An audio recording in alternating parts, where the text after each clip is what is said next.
Shalom, selamat pagi semuanya.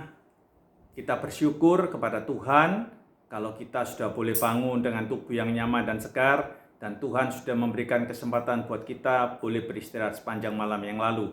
Mari kita mulai hari kita yang baru. Pada pagi ini kita akan awali dengan merenungkan daripada sebagian firman Tuhan yang terambil dari kitab Mazmur pasalnya yang ke-32. Saudara sekalian, renungan pada pagi ini saya beri judul Nyamanlah Jiwaku. Apakah saudara-saudara sekalian pernah mengalami perasaan bersalah yang sangat-sangat mendalam sampai saudara dan saya tidak bisa menegakkan kepala, merasa bersalah, depresi yang demikian dalam? Apakah saudara pernah merasakan hal seperti itu?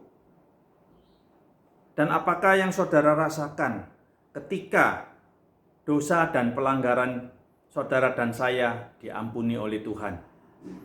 Saudara sekalian, ada satu masa di dalam pemerintahan Raja Daud, yaitu pada saat Daud mencapai puncak kejayaannya. Daud melakukan satu dosa keji yang ia kerjakan, yaitu Daud telah berzina dengan seorang istri Uria yang bernama Batsheba. Dan yang lebih jahat lagi, Daud berusaha dan membunuh Uria di medan perang. Agar supaya setelah Uria terbunuh, Daud bisa memperistri Batsheba. Hal ini dapat saudara baca di dalam 2 Samuel pasalnya yang ke-11. Untunglah saat itu Tuhan bermurah hati kepadanya, sehingga pada waktu itu Tuhan menyuruh hambanya atau nabinya, Nabi Nathan, untuk menegur dosa-dosa Daud. Teguran daripada Tuhan itu lewat hambanya Nabi Nathan.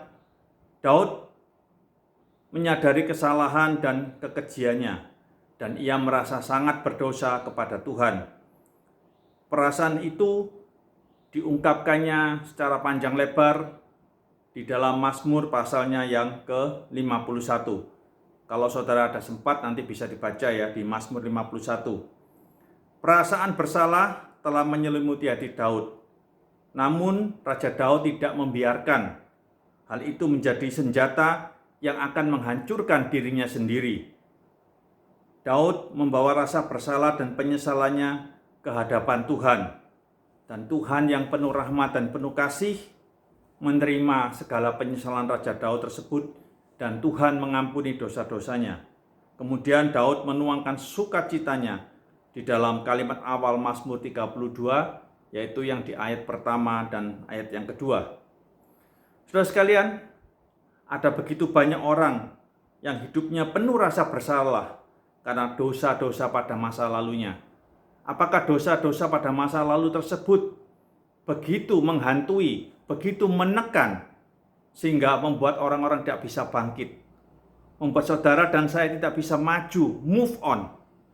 Hari ini kita belajar, kita akui segala dosa-dosa kita, dosa yang sudah kita perbuat pada masa lalu, yang begitu menghimpit kita akui di depan Tuhan. Kita katakan semuanya sejujurnya kepada Tuhan. Maka damai sejahtera Tuhan dan pengampunan yang Tuhan berikan akan memberikan kepada kita kelegaan, sukacita. Tuhan tidak pernah menginginkan kita terus-menerus tenggelam dalam rasa bersalah kita. Ia mau kita mengakui dosa secara jujur di hadapannya. Ia akan mengampuni kita. Pesan Tuhan cuma satu, janganlah berbuat dosa lagi. Mulai sekarang, dan kita dapat berkata, nyamanlah jiwaku, karena Tuhan sudah mengampuni kita semua. Kiranya renungan pada pagi ini boleh memberikan kekuatan kepada kita sepanjang hari ini, agar supaya kita bisa hidup sesuai dengan apa yang Tuhan perintahkan. Selamat beraktivitas, Tuhan memberkati.